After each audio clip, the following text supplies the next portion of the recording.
I'm so happy to be able to publish Money Moves with Millionaires on Latina Equal Pay Day.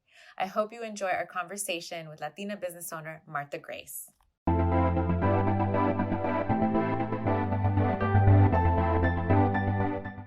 Welcome to Financially Savvy in 20 Minutes, a podcast hosted by me, Natalie Torres-Haddad, an international award-winning author, two-time TEDx speaker, and investor, along with Vera Egley, an investor, sales, and marketing pro, and multi-language podcaster. We will share the tips and tricks from interviews with self-made entrepreneurs, leaders, and those who have attained financial freedom while learning financial literacy in multiple languages.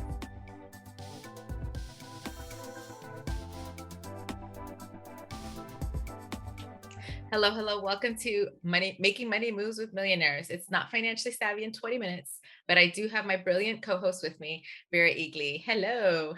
Hi, everyone. Tonight, we are excited because this is our third annual and bringing back our keynote speaker, who is really just one of those people that really are not just true leaders in their community, but they're the person you just want to be when you grow up. As far as, she managed to juggle every single task that you can think of as a business owner, an entrepreneur, a mother, a wife, a sister, a cousin, a friend. She does it so gracefully, and it makes sense that her name has the word grace in it. So without further ado, I'd love to welcome back Marta Grace. Hello. Hi, thank you for having me, you guys. It's always nice to hear kind words and be admired by somebody that you admire as well. So thank you, Natalie. Oh, that's lovely. Thank you. Man, the way she described you, does it sound exhausting? All the things that you do. Yeah, it is exhausting for me. And I'm sure it left out other tasks. and just like in the best way possible, it's exhausting. Yeah. Yes. And just working off of that question, some of you have been to the live events where Marta spoke. You also attended the virtual summit. And, we just want to start the question by asking, Marta, tell us a little bit about what you do and why you do it. Okay, awesome. The why is always my favorite question, but I'll start with what I do. We have several different companies that are vertically integrated, so one feeds the other, which is awesome. But the bulk of my day is really spent focusing on the real estate and the property management companies. So primarily in the real estate side, I'm the broker. So my job is to support the agents, make sure there's programs in place for them to succeed, creating different education platforms for them to learn, especially because we do take on a lot of brand new agents. This market has been hot. So you have a lot of people who are like, hey, selling real estate sounds amazing, and they're jumping in.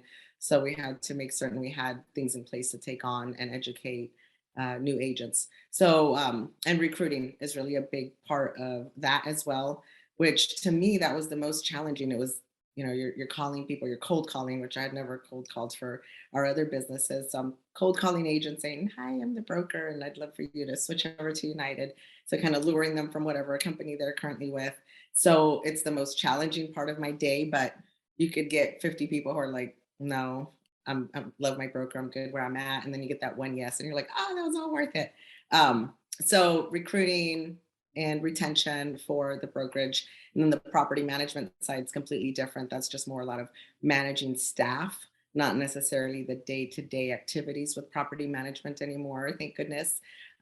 So primarily just doing a lot of HR type stuff there and making sure that they have the tools that they need. And we really only get involved if, an investor has specifically requested us. So we have some people we've managed for 20 years and they're like, nope, I'm used to talking to Marta or Pat. And so they want me on the phone, and they don't feel special if, we hand them off to the property manager. So every now and then we still jump on calls for sure.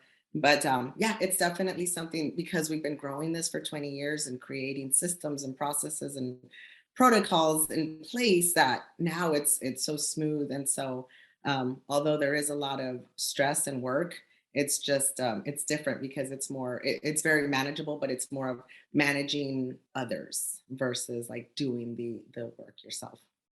I think you probably just made all business owners' dreams come true when you said it's possible. When after you really, because you spend a lot of time figuring out what works and what doesn't. It's not like just overnight you have all these systems in place. Even if you had some sort of a template to put it onto your business and people you work with, it doesn't always work. and they have Correct. to Yeah. tweak it, right? Especially if So you have the personality like I do, where it's really hard for me to delegate. It took me a really long time to figure out, oh, I could successfully train somebody to do a part of what I do and hand it off completely. And so it took me a long time. And obviously, when you have the right staff member that you mhm. can trust, that consistently shows you that they can handle it, then it's easier to let go. But definitely that is one of the things I had to learn. I had a really difficult time with even wanting to hire anyone to, replace certain parts of what I did. And now I'm so glad I Yeah. did. Trust is the hard thing, but I mean, if business owners listening to this, you can see that it is possible to have, not that fires aren't going to arise, you just kind of know how to put them out now. You don't freak out, right? So Absolutely. that's fantastic. So sprinkle all of the why you do it all over this, please, because you Okay. have your deep reasons for why you do what you do. Yes, yes. That's always my favorite, just because I feel like it's so much of who I am. No matter what business I am focused on for that day or that minute, my why has never changed. It's always been a combination of, my mother, who is my inspiration.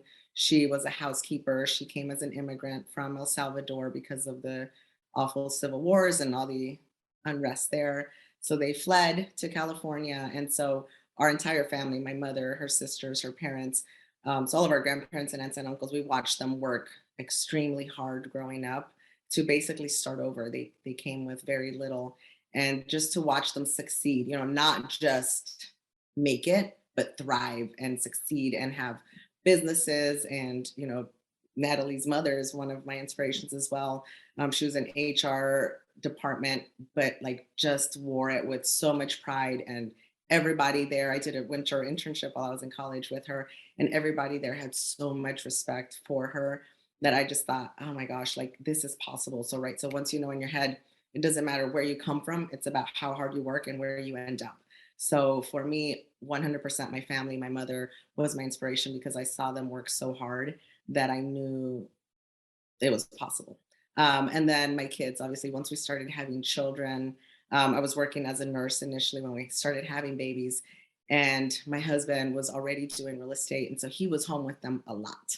And so I would get jealous because I'm doing these 12-hour shifts and I hear the baby in the background and he's laughing and, all the things I was missing. Right. And so he had been asking me to join him in this real estate business, and I thought, no, I don't want to sell anything. Like I'm good. I'm getting paid to hold babies, right? I was doing postpartum and labor and delivery, and so I loved what I did. But again, having that 9 to 5 W-2 versus being an entrepreneur, he had all this freedom, and so I just had to kind of take that leap of faith, that I could do it as well. And honestly, I will say I didn't necessarily leap with both feet. I kept my job part-time because I thought, well, what if I don't like it? Or what if it doesn't work out? Right. And so I had that safety net, thank goodness, where I did work, PRN, they call it. So kind of whenever you feel like it, and started doing real estate. And I realized, for one, I loved the freedom of being my own boss, but I also realized how much I still felt like I was helping people. I was helping people make their biggest purchase of their life and make a, financially savvy decision. And I realized how needed that was. And especially in the Hispanic community, I started off doing some marketing in the Spanish yellow pages. And I was the only realtor on the entire book. It was like one mortgage broker and myself in that whole section for real estate, or bienes raíces. And my phone blew up, and we would put signs that, we would have one property. We were doing flips then, and we were doing them primarily in the Northeast, which is Wow. a predominantly Hispanic or Latino area. And so we would have a yard sign, and it would say habla español, and my phone would blow up. And so the beautiful part about that clientele is that they're so loyal. Like they'll use you, they love you, they're so excited that you understand what they need, or even just understand their language instead of having to go through their 12-year-old to translate.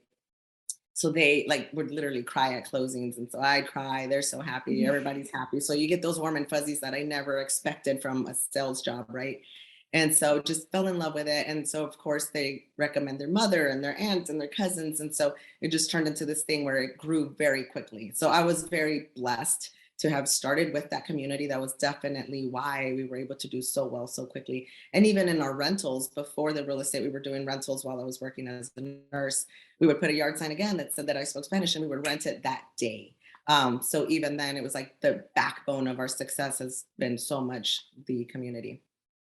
That's beautiful. And your bilingualism, right? One of your superpowers that Yeah. sometimes people overlook or want to hide, and you embraced it. And I think you touched something really important. You said you pivoted basically from nursing to real estate to growing these multiple businesses now.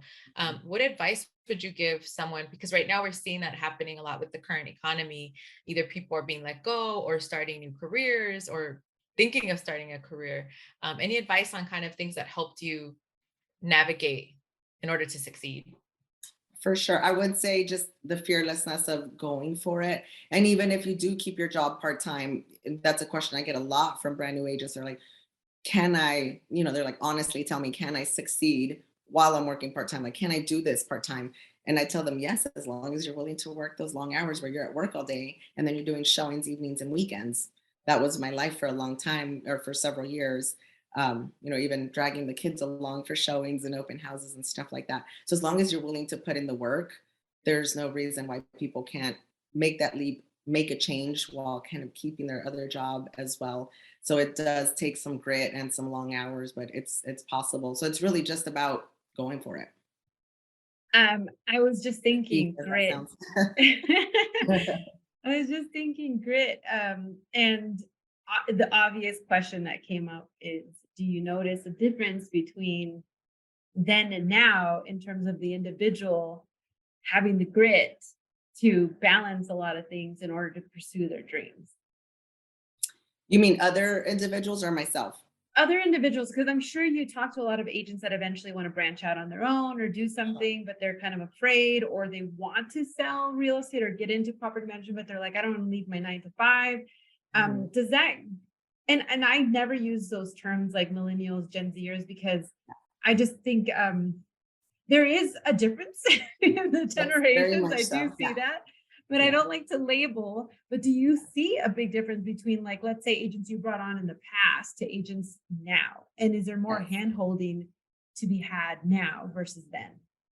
There is more hand holding, but they also, I find that the younger agents who are like brand new to real estate and they're extremely young, they've also figured out a lot of really cool, like a lot of them do wholesaling, which your older, more experienced I won't say older, but more experienced agents are like, oh, that's not real estate, or that's the wild west of real estate. You don't have to be licensed to do wholesale. So you have a lot of they put up, I think, more barriers. The older agents are like, this is the way things have always been. And even for their marketing or for the way that they acquire clientele, like they luckily, a lot of the agents that we work with, we preach fortune is in the follow-up. So they always stay top of mind with their clients and get repeat business. So if you've been in the business for a long time, it's becomes pretty easy to stay successful and stay consistent with your closings because of the repeat business and referrals from your client base. But brand new agents, these new millennials are like, hey, I dabbling into either podcast, or I have this huge following on TikTok, or I do a lot of whatever it's, or wholesaling. So it's like they are kind of reinventing the way that they want to do it. So we're teaching them a lot of stuff and they're like, okay, but what about this? And so it's almost made us dig deeper into, like, okay, we need to learn wholesaling better so we can support these agents, and I need to learn social media a lot better. So it's been, so even though there's a lot of hand holding and different things, like newer agents will literally call me and say, let me read this email to you, and they want me to approve the way it's worded, right? So that kind of stuff where older agents would never, they're like, hey, I'm going to say Right. what I want to say the way I want to say it, and I could care less how Marta wants me to word it. So it's a little bit different in terms of the hand holding, but they are definitely gung-ho in so many different areas, and so it's exciting. See, that to me is so nice to hear, because I hear too many times, oh, no one wants to work and they this and that. But the way that you've approached it, it seems, is like, find out how they want to work, right? Mhm. What Right. are their strengths? What do they want to do? And maybe they might be more motivated or inspired to do it. Yeah. So I that's, I think think, real estate is perfect for millennials because they're very much about they want to be their own boss and they don't want to have somebody telling them what to do. Like they want to work hard, but on their time and in their terms. And real estate is very much that career. So I think that's why it works really well. And also fortune is in the follow-up. I'm a salesperson, so that's like music to my ears. I'm like, yes. Yes. I love that. And it's repeated business that you end up getting in the long term, right? So I think that really makes the shift. And right now we're seeing, there's a lot of fear, there's a lot of unknowns that are happening for many people, whether it's just in their mind or actually happening. Any habits or things that you're incorporating now to plan for the future? The talks of what you should be doing during a recession, what you should be doing, maybe planning a couple years ahead. I think, and by the way, we'll give a disclaimer, we're not your CPA or CFE. This is all mere entertainment and education. But if there's any habits that you see that you already implemented and you're continuing to do in order to, figure out what you want to do for the next couple of years. Because I think a lot of people are interested on what your mindset is as opposed to someone that's just starting out their own business. Sure. Thank you. That's a great question. And a lot of it is about shifting, like you said, because things are different, times are different. We're definitely getting into Airbnb, which is new and different for us again. So even after all these years, we're still learning and still dabbling in new things. So definitely making that shift because you can make so much cash flow with Airbnb versus a regular, 12-month lease or 2-year lease, which is what kind of our bread and butter has been. So shifting there to kind of follow what the market is doing has been exciting. But also, I mean, our gameplay has always been saving a lot and investing a lot. We spend very little in comparison to, what our cash flow is. So always saving up for a rainy day. And I think when you're an investor or a realtor, you always think feast or famine because you have these closings and you have these huge commissions and then there's a lag and then you have a closing and then there's a lag. So you always are preparing for that rainy day when you're an investor. So I think that's always been our mindset. So definitely save up. We've, ever since we had our son, we set up our whole life insurance in order to put a lot of money into that. And we maxed that out. From a young age, we started maxing out as much as we could put into our 401ks. So just putting away as much as you can. So it's not just sitting in your bank account. You're like, oh, I'm so comfy and not motivated. So yeah, putting it away to where you can't touch it. I remember you mentioned that and it at the virtual summit and the live one, and everyone's eyes kind of just went, what? Because you said stocks are stocks. If you want to invest in stocks, fine. But I go the way of whole policies. And that's just what's worked for you. Yeah. And is that still the case? Do you still focus strictly on that?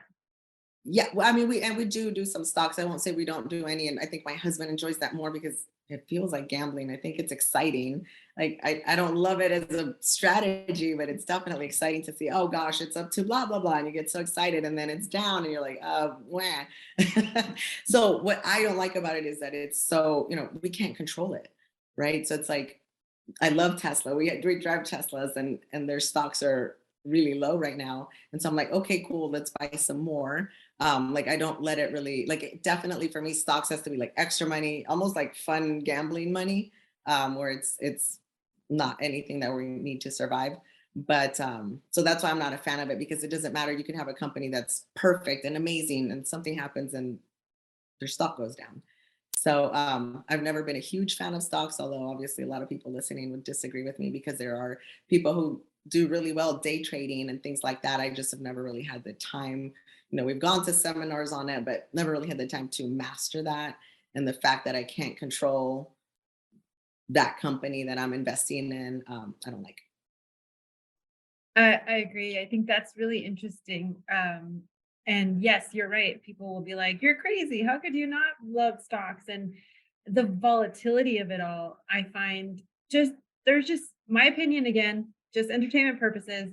I find it not right that you're like having palpitations and anxiety attacks because all of a sudden the market just down and there goes your cash, and there's just so much juggling with retirement funds, but that's another podcast or rather another. And there's just so much political stuff that comes into play with it that I'm like, I can't even watch. Like when it's down, I'm like, don't even turn on the news. I don't want to know. Like, I get it. But I respect that you said that because it was a big eye opener for a lot of people that were listening that day. Yeah, I like the safe stuff. So I'm kind of boring.